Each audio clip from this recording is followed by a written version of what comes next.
This is going to be an exciting presentation.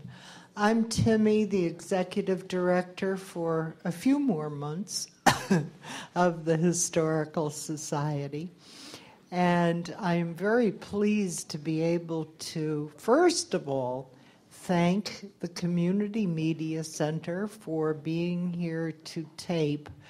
Due to financial reasons, they're not going to be able to cover as much as they have in the past, but they know some of the goodies, and so we have some selected to be covered during the year. George Murphy has been an absolute rock insofar as the protection and renovation of the Ellsworth Cemetery, which was created on December 21st, 1876, when 6 Black Union Army veterans actually filed the Maryland Articles of Incorporation to provide a burial place for the colored residents of Westminster. And it is a wonderfully historical site, and what George and his crew, I mean, he hasn't done this single-handedly, but he has been the impetus for keeping this property in the forefront and maintained. Anyway, kudos to George Murphy, and now may I present George Murphy.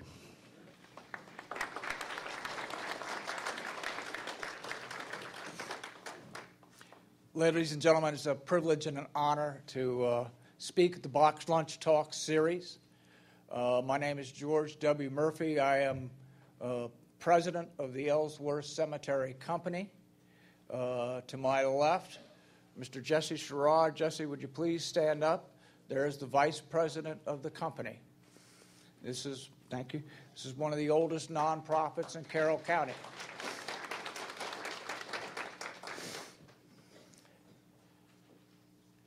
As I talk today, I'm going to be using old-fashioned words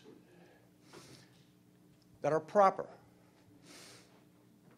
When we talk about the United States colored troops, colored was a describer and was capitalized, which meant the same as the W in white. Colored was a statement of equality and of hope. So as I talk today and I use terms, I try to put them in the best historical context I know.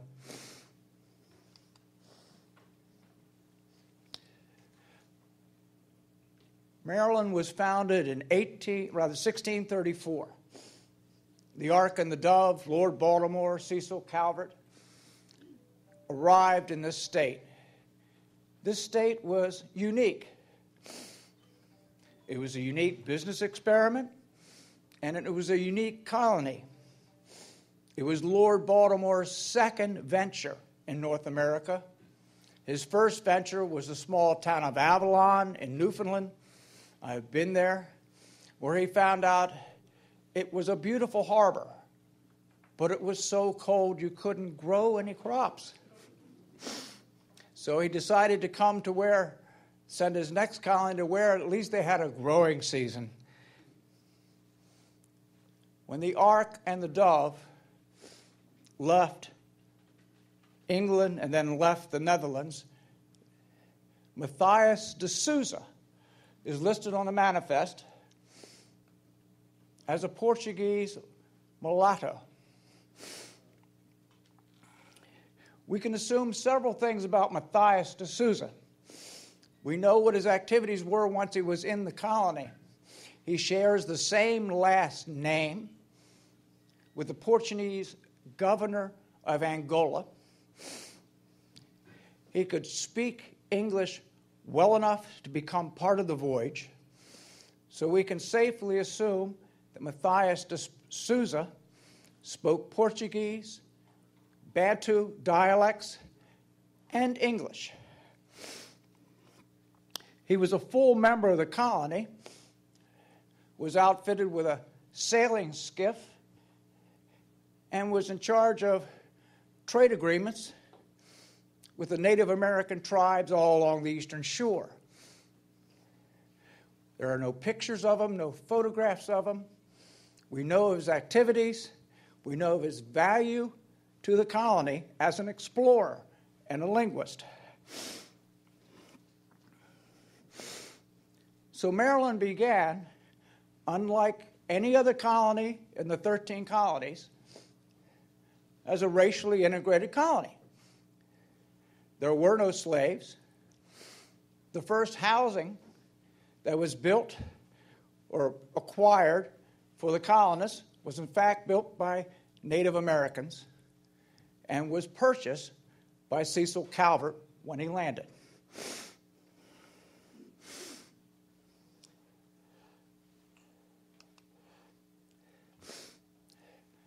To understand how the economy and society of colonial times worked, you had to understand how the economic system worked. Land was wealth. Land was security. And your ability to acquire land, since Lord Baltimore owned everything, it was a proprietary colony, was that for every head in your household, whether indentured servant or slave, you were allocated 50 acres. These head rights, as they were called, resulted in a storm of acquisition in the 1830s of indentured servants, and from the 1840s and 50s on, the acquisition of slaves who could be counted in order for the master to gain more land.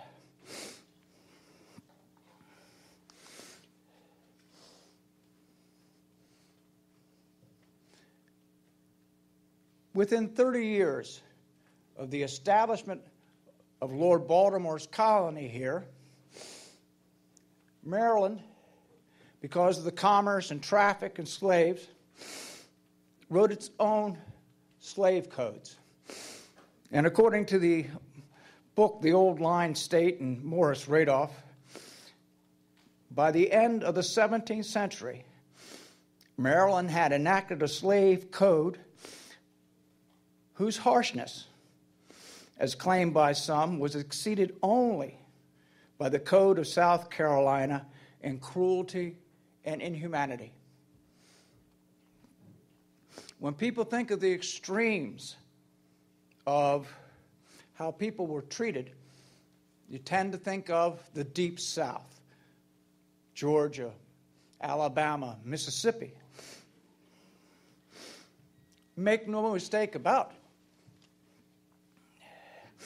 Maryland was a trailblazer, not only in the slave trade, but in the control of people in slavery.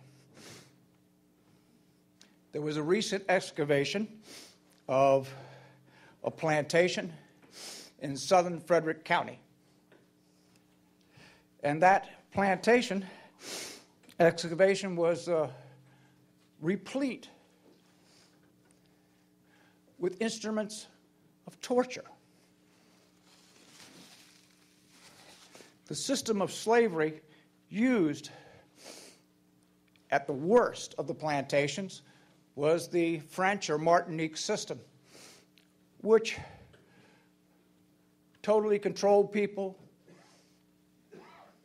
and was based upon the sugarcane slavery of the Caribbean, where man and woman killing labor was required, and people were driven by fear every day.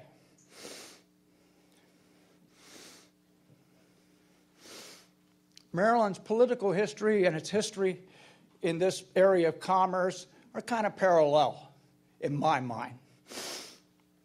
The colony was founded in 1634, and the first assembly of freedmen, as it was called, was held in 1637.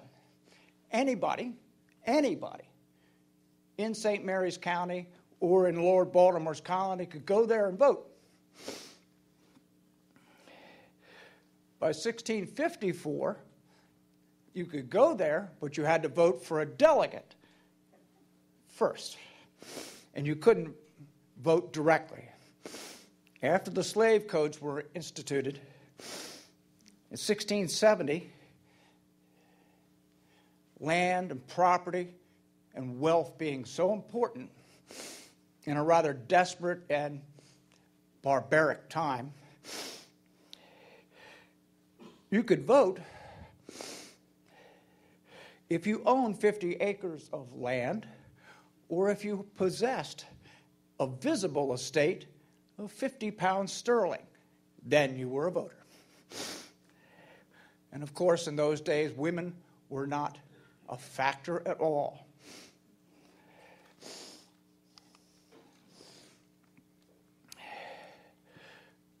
By the time 1860 came around, pre-Civil War, in Carroll County and across the state, there was a ratio of about 50-50 of freed to slave within the population of Maryland. In 1860, the census said there were a total of just under 600,000 free people in Maryland. There were 87,000 plus slaves. So in 1860, at the start of the Civil War, every one person in four was a person of color. Every one person in four was a person of color. And in 1860, looking at the newspapers of the day, the local sheriff in Carroll County was charged with rounding up any vagrants. You'd be defined as a vagrant as that you didn't have a job, or you were somebody who was walking through the county. And more than one advertisement was posted in the American Sentinel by the sheriff for slaves to be sent back to their masters.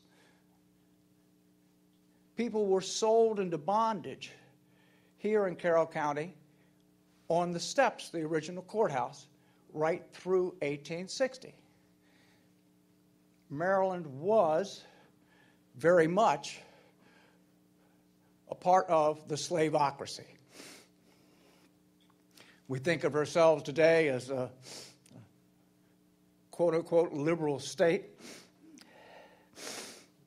but we were as hard-scrapple and tough an antebellum kingdom as any.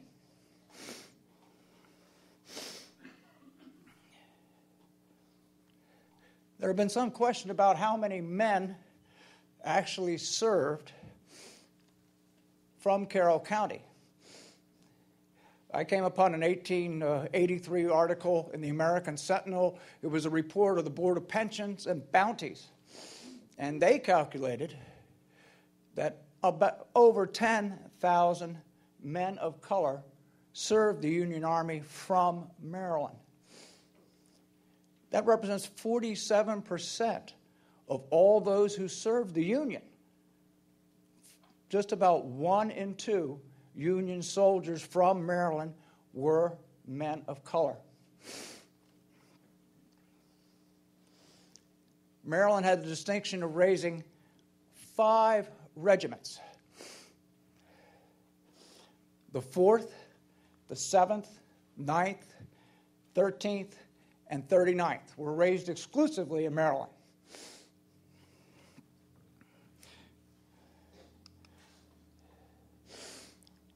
Every one of those regiments won citations for gallantry. Every one.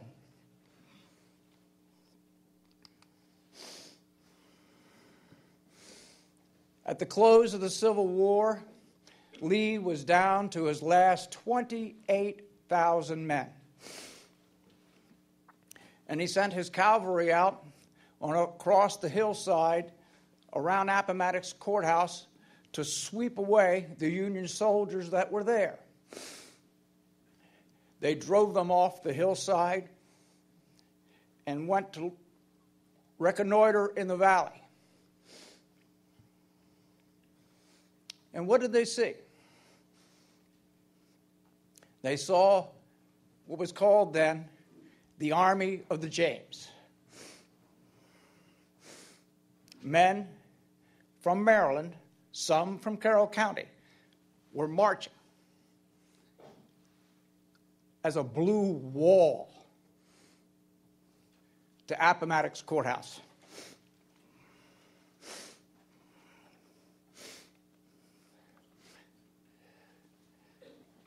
Those men did not know that Lee only had 28,000 men, nor did they care. They did not know that Lee was down to his last 20 or so cannon, nor did they care. It would not have mattered to them one whit whether Lee had 28,000, 50,000, or 100,000 men, whether he had 20 cannon or 200.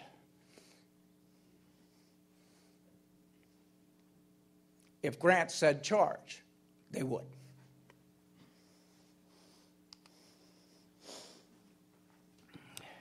The most popular recent battlefield movie about the Civil War was the movie Glory, which chronicles the events at Fort Wagner and the combat of the 54th Massachusetts. Two of Frederick Douglass's sons, by the way, served there. Several refugees from Maryland served in the 54th. That was a pitched battle, lasted 36 hours. Petersburg was something altogether different.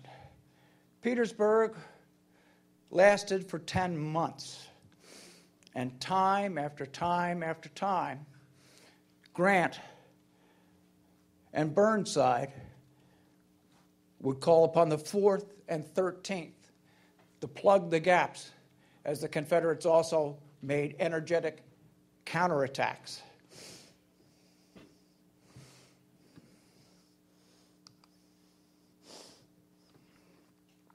There were two great armies in the South, the Army of Northern Virginia under Robert E. Lee, and Johnston's army, which was remote from there. Johnston did not want to surrender. Johnston had to be followed, pursued, and contained. So the 4th, 13th, and 39th, under Butler, made suicidal attacks upon fixed emplacements at Fort Fisher and outside of Wilmington, just to wear down Johnston's army to the point where he was willing to surrender.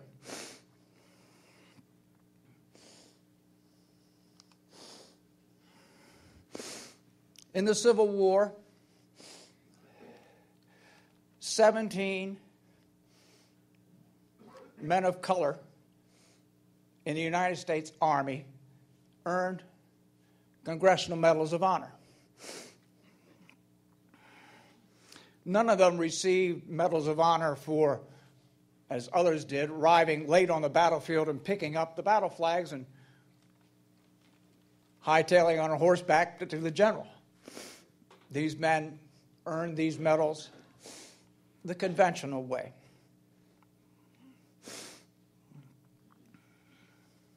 The Medal of Honor has always had a special place in my heart because one of my childhood playmates, Mr. Carl Taylor, earned in 1968 in Vietnam posthumously the Medal of Honor. He was a Marine sergeant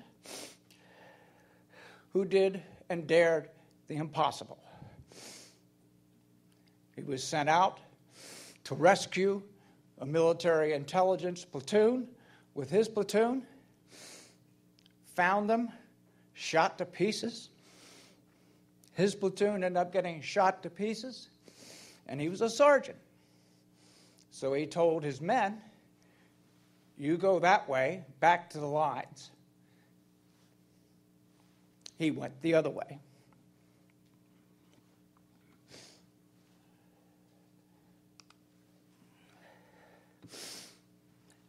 Alfred Hilton won the Congressional Medal of Honor at the Battle of Chapin's Farms outside of Richmond. At Chapin's Farms, the Union confronted the outer defenses of Richmond, which were built and designed by Robert E. Lee, who was a great engineer. The defenses consisted of two walls, what they call abatis, pointed spikes, that you could only remove with an axe and cut off the spikes and climb. Two walls of abatis and a wooden palisade above it. And above that palisade was a well-armed and well-supplied regiment under Colonel Gregg of the Texas Infantry.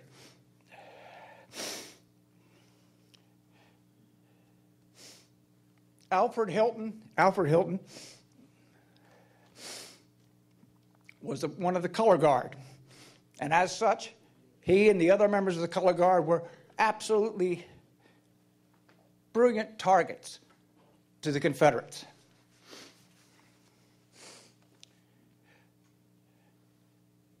The 4th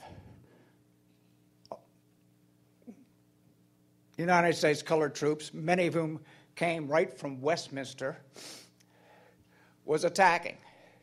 The color bearer carrying the regimental colors fell.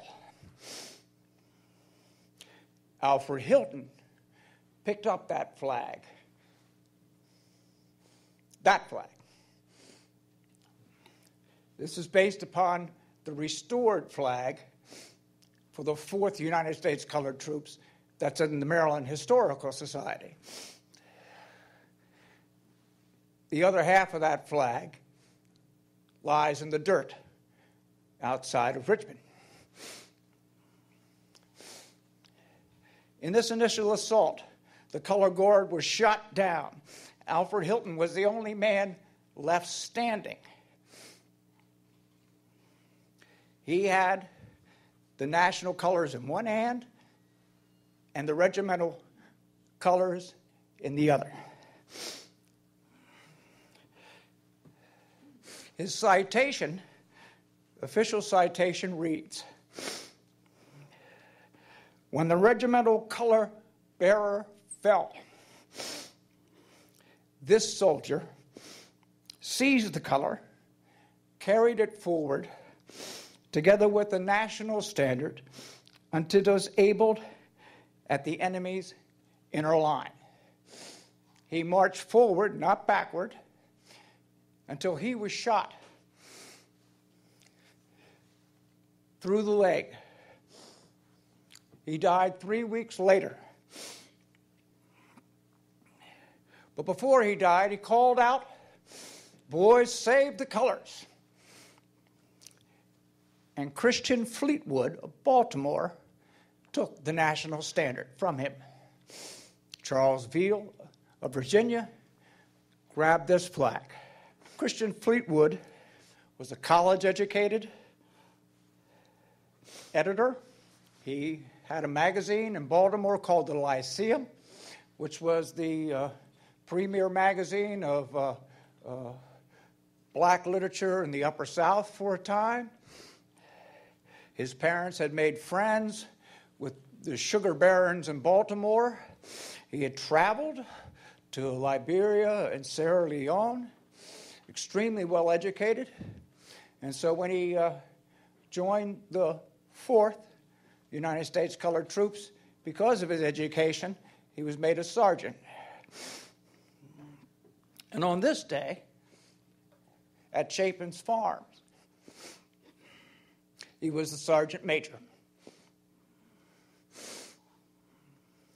Fleetwood, like my cousin, did insanely brave things. When the first line of men hit that wall of spikes and palisades, nearly half of them were killed. The whole body of troops fell back.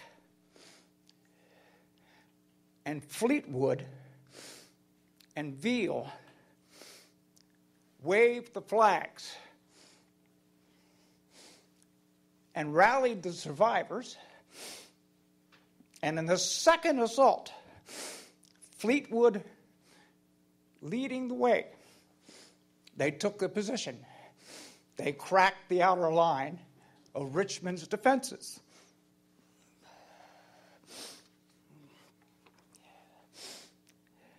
Later in life, they asked Mr. Fleetwood, how did he survive? He says, well, I'm a small man. On a day like that, the smaller you are, the better.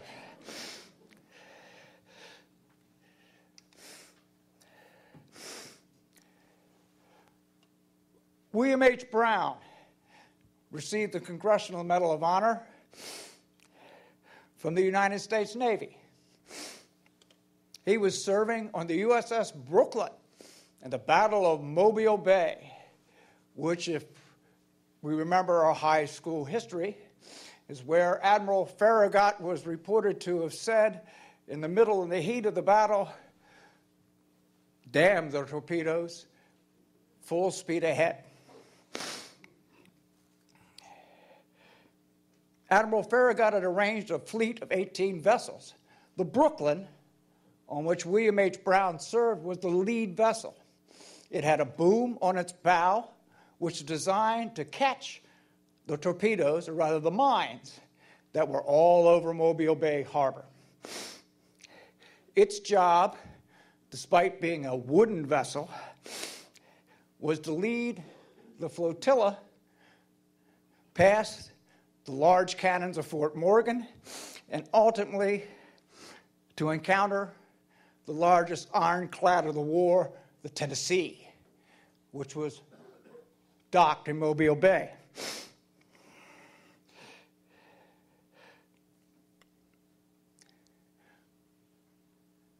Admiral Farragut was the one who recommended William H. Brown for the medal.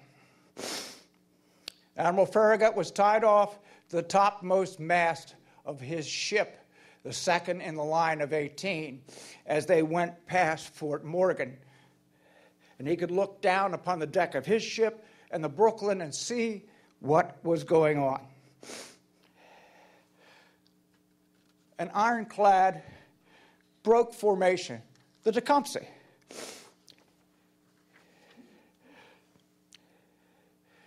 It broke formation and promptly ran into mine and sank in around 90 seconds. Scores of men died instantly. That's when the whole fleet started backing up, seeing the Tecumseh explode. And that's when Farragut said, full speed ahead. William H. Brown's citation reads as follows.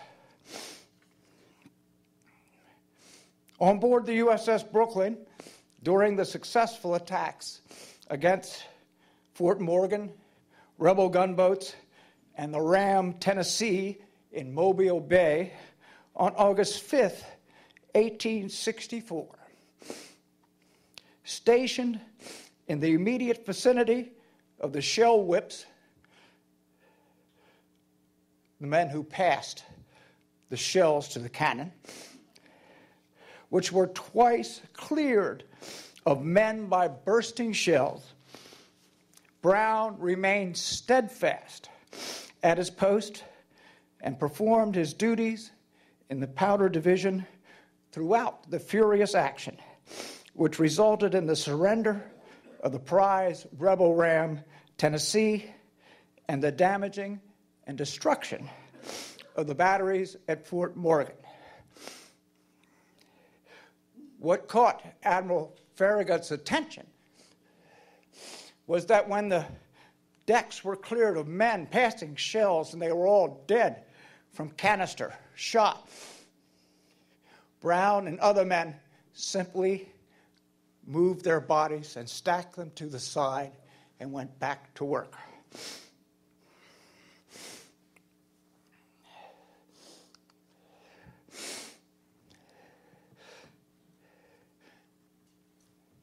James H. Harris was born in St. Mary's County, and he received his medal at the Battle of Chapin Farms for conspicuous gallantry.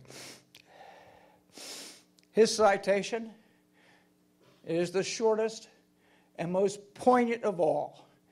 It simply says, "Gallantry in the assault." After the first wave of these United States colored troop regiments had been literally blown backwards, and Christian Fleetwood and Charles Veal rallied the men, Harris, along with two other men, were the first to advance, climbed over the Appomattox, climbed the Palisades, and when the other regiments rallied, they were joined and overwhelmed the position.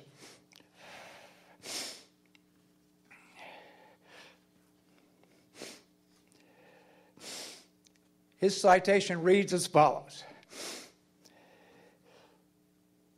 simply gallantry in the assault.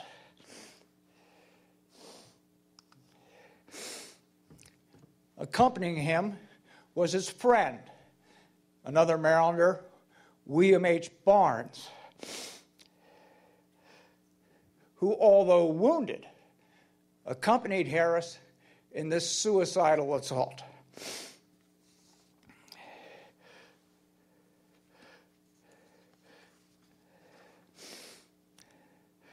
His citation reads, "Among the first to enter the enemy's works, although wounded."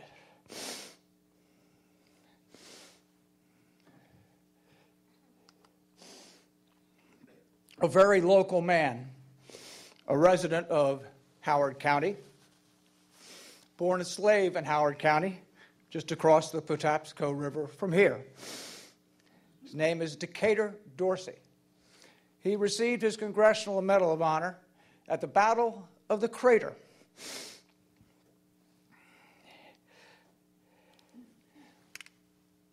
To most people, everybody remembers the name Fort Pillow. They think of Nathan Bedford Forrest and his conduct after that battle, wherein it's alleged that around 300 black and white troops of the Union Army, having surrendered, were slaughtered.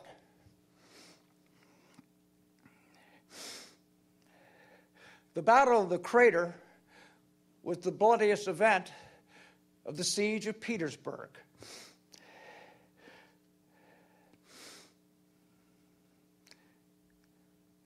A tremendous mine was exploded underneath the Confederate works. A huge pit was opened larger than this building, and several regiments of white soldiers were sent in to take the high ground and crack the defenses of Petersburg. The general in charge of the assault was a man named Leslie, who spent the entire assault in what was then called a bomb-proof, a shelter, drinking peach brandy, along with some other people, And after the battle, Grant fired him on the spot. The 4th and 39th, the United States colored troops, were outside the initial assault, and then were ordered in to try and rescue the situation. The troops who entered the crater were not equipped with ladders to scale the mud. It was a hopeless position. Confederate reinforcements could come up in waves to the crest of the hill, shoot down anyone they wanted to. But Decatur Dorsey was having none of it. None of it. His citation reads as follows. Planted his colors, the flag, on the Union works in advance of his regiment. And when the regiment was driven back to the Union works, he carried the colors there and bravely rallied the men. He charged across a field of mud and blood, looked to the side where there were still intact Confederate defenses, put his flag in that hill. Those men were blown back by rifle fire. He rallied them, took that particular position, and captured 200 Confederates. Reinforcements came up, and logistically, they were in an impossible situation. And they had to leave the field. But Decatur Dorsey saved the reputation of the Union as a fighting force that day. Although generals may blunder, plans may go awry, courage is everything.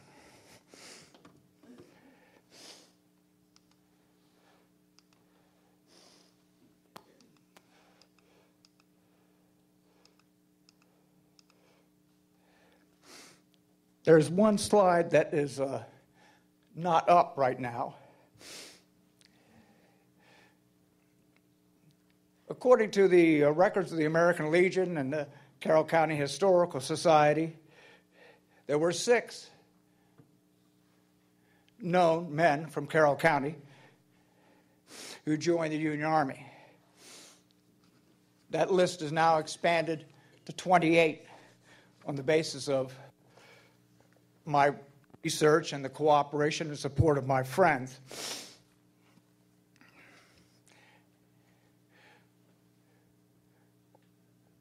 Before Gettysburg, the Cavalier, Jeb Stuart, made a visit in Westminster. Corbett's charge commemorates it. But among the very first things that Jeb Stuart did was to pistol whip, kidnap, and shoot the people who were trying to protect the headquarters of the Carroll Guards. And most of those men were men of color. One of them, Alfred Bruce, being somewhat middle-aged, took off, found the highest-ranking Union soldier in Westminster, Colonel McKillop, and warned him to hide because the Confederates were in town and would surely kill him.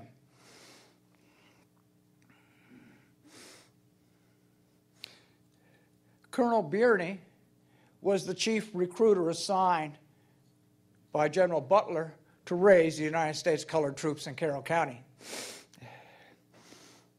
The most effective recruiter was probably Jeb Stuart. Within 30 days of his shooting up this town, kidnapping people, scores of men of color volunteered to serve in the United States Union Army. Within 30 days, the brothers Simon and Isaiah Murdoch joined the same day. Got the train in Westminster, went right down to Baltimore, and signed up for 3 years. They signed up fairly early, and as such, they got a reduced rate of pay. White soldiers were paid $13 a month, and initially, blacks were paid $10. And they usually had $3 a month taken out of their pay for clothing. There's a battle in Florida, the Battle of U.S.C.T, which was a Union defeat, in which the fabled 54th Massachusetts, prior to going in again against fixed defenses, well-armed Confederate troops issued their battle cry. It was hurrah for the state of Massachusetts, hurrah for $7 a month. These men would die for $7 a month, $10 a month, $13 a month. I'll quickly go over the names of the troops from Westminster and Carroll County that are known to have served in the Union Army. John Irwin, David Ireland, who became the president of the Colored Association of the Order of Oddfellows, one of the most prominent civic groups in Maryland. David N. Brown,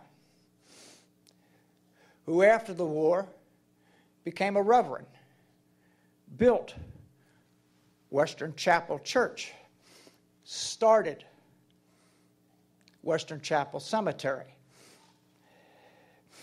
John Adams, Uriah Black, William Jones, Samuel Bowens, who was so anxious to get into the fight, he went to Massachusetts and signed up for the 5th United States Colored Troops Cavalry. Joshua Paraway, the son of Nicholas Paraway, who was born in 1766 and died in 1876, the oldest man we know to have lived in Carroll County. He died of disease 2.5 months in, but he died outside of Richmond. Nicholas Parker, who became a pastor and preached at the Union Street Church. Ephraim Smith, whose tombstone was a foot below ground at Ellsworth when people such as myself and Jesse Sherrard and others pulled it out of the mud. Alan Franklin, William Jones, Stephen Lytle, John Wesley Cole, who has a photograph of him that survived, Joseph Saunders, who became the president of the Thaddeus Stevens Post of the Grand Army of the Republic, Daniel Warfield, who was a drummer, and at the age of 16 was outside the Battle of Cold Harbor. In the Battle of Cold Harbor, Grant lost 5,000 men in 20 minutes. 5,000 men in 20 minutes. And Daniel Warfield was there with his drum. Thomas Robinson, Augustus Cook, Singleton Flanagan, John Pike, William Nelson, Philip McLean, John W. Gorsuch, for whom Gorsuch Road is named, was so upset by the cruelty, the violence, and the barbarity of Jeb Stuart that he went from his plantation in Finksburg, put Philip McLean, his slave, in his carriage and conducted him all the way to Baltimore. Colonel Birney wrote a glowing letter to Mr. Gorsuch saying, "Loyal slaveholders like you give us hope." And he saluted him for his patriotism. Lewis Blake, John M. Squirrel, William Adams, who was one of the creators of the Ellsworth Cemetery, and Theophilus Durham. Those are the names of the 28 we know of who were born, raised, or died here in Carroll County. Undoubtedly, there's a score more, and I may be able to improve upon this list. What is this legacy of the United States colored troops? The legacy is in what these men did during the war and what they did after the war. After the war, they built churches. After the war, they designed Ellsworth Cemetery. After the war, they built civic organizations. They had their bands. They had their own civic societies. And they, for most of the 19th century, were a vital part of the civic life of everyday life in Carroll County.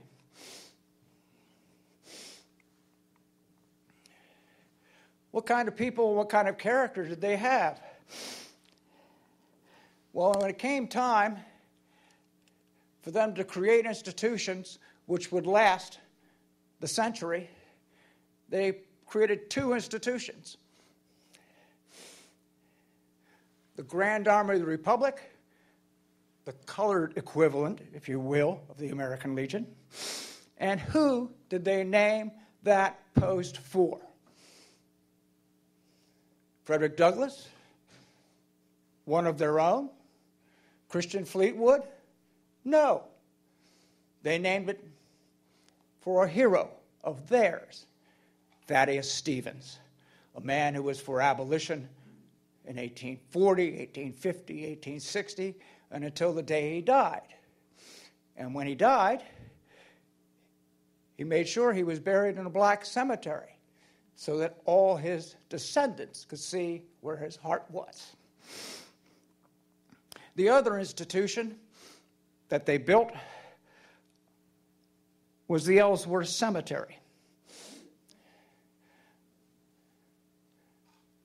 The Ellsworth Cemetery was named for Colonel Elmer Ellsworth, who, after Virginia had voted to secede from the Union, received orders from the great emancipator Lincoln to occupy Arlington Heights, because Washington, D.C. itself would not be safe if Arlington stayed in Confederate hands. So he ordered a young soldier who had played with his children, Colonel Ellsworth, to take his zouaves, red pantaloons, bright blue shirt, and take Arlington, seize the tracks, which he did. Ellsworth got distracted because at the top of the Willard Hotel there was a huge Confederate flag which could be seen from the White House. And so he stormed up the steps with one man, stripped down that flag, and on his way down the stairs, the proprietor of the hotel shot him in the back and killed him, and was killed in turn by the private accompanying Ellsworth. Here these men, raised amongst some of the most unkind and barbaric practices known in colonial America, the slave economy of Maryland, which was brutal and very effective, having gone through battles like Chafin Farms and seen what happened at Petersburg, named their cemetery for a white man, Elmer Ellsworth. Earlier in my remarks, I mentioned Nathan Bedford Forrest and Fort Pillow. Decatur Dorsey escaped that battle. What happened after he was driven back was that scores and scores, hundreds of Union troops were caught completely outflanked in that horrible crater. The Confederates had the high ground and some artillery, and nobody could rescue them. According to accounts that I've read, hundreds of men were led out of the pit, and as a matter of eternal disgrace, as the men came out of the pit, Southern soldiers would say, "Save the white man, kill the black." As the white soldiers were rescued, the blacks were bayoneted on the spot. And it is most likely, very, very much more likely, that more black soldiers were murdered at the crater than at Fort Pillow. But Decatur Dorsey survived.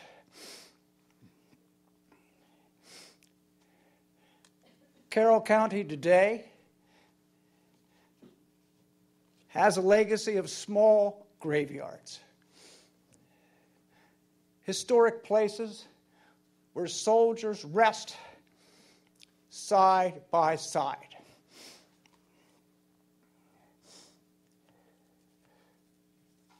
We have decided through the Carroll Community Foundation to start and raise an Ellsworth Cemetery Fund to rescue orphan cemeteries, all of which have military dead, restore them, and set up a fund to maintain them in perpetuity. So that those of you who are intrigued by this talk today, who want to see where Ephraim Smith is buried, you can walk right into Ellsworth. He's in the back center. His monument is perfectly straight. We have decided to do this because we can, because we rely upon you, this kind audience, to respond to the beauty and majesty of history, and to respond in some measure to the way these men responded. Thank you.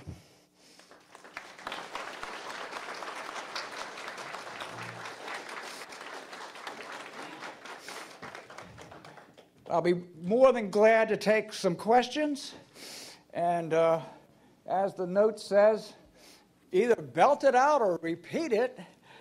And the Lifelong series of talks has always been a heartwarming affair for me. It's been a great privilege to be here. Any questions, please? Yes, sir. The cemetery is on Leidy Road. The address of the foundation is in here. Yeah, Leidy Road, where the old Tractor Supply Company used to be. We've got a metal gate, gold lettering, Ellsworth Cemetery right there. Yes, sir. Yes, ma'am. Any questions? Yes, sir.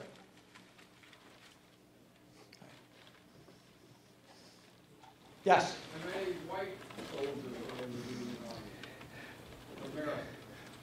Blacks represented 47% of the Union Army.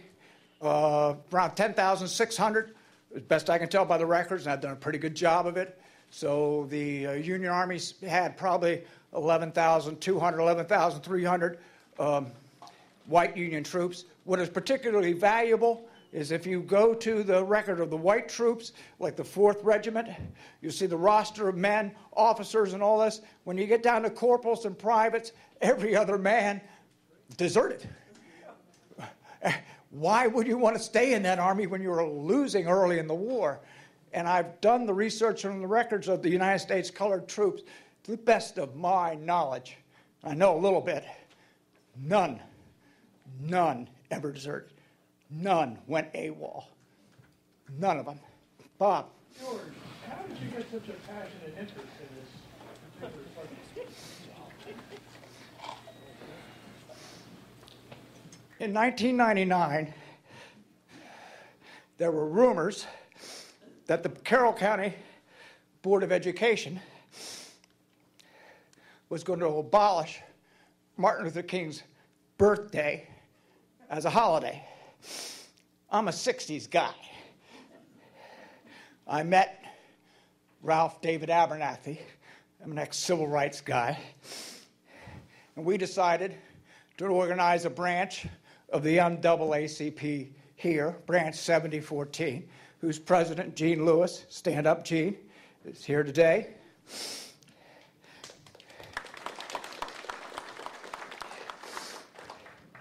We had a series of meetings, and Pastor Hinton, who was the previous president of Ellsworth Cemetery,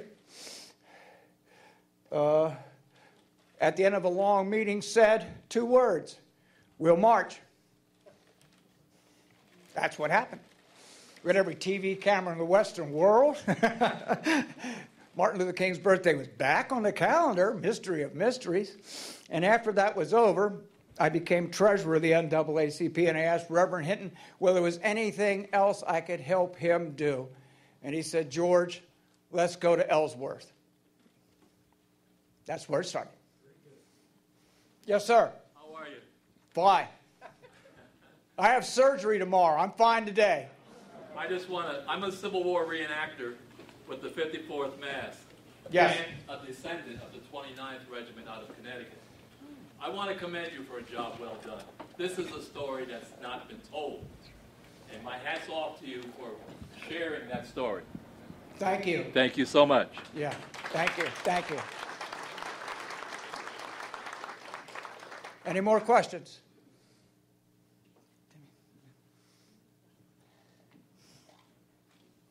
George, that was absolutely fabulous insofar as content and delivery, and I know you're battling a something.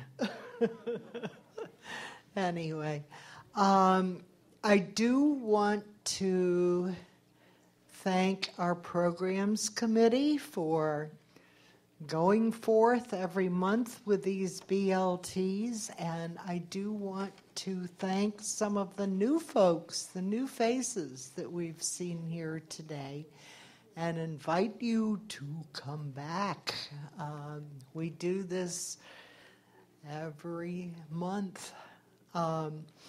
Upcoming, a biggie, Maryland and the Civil War, a regional perspective, putting human faces on the war. This is Saturday, March 23rd, and it is a joint endeavor between the Historical Society and the Carroll Community College. And hats off to Kathy Beatty, who pulled an incredible program together for this day, and you really should pick up a flyer and plan to attend. If you're going forward with your knowledge, this is a wonderful place to get it. So thank you again for being here, and we'll see you next month. You all come back now.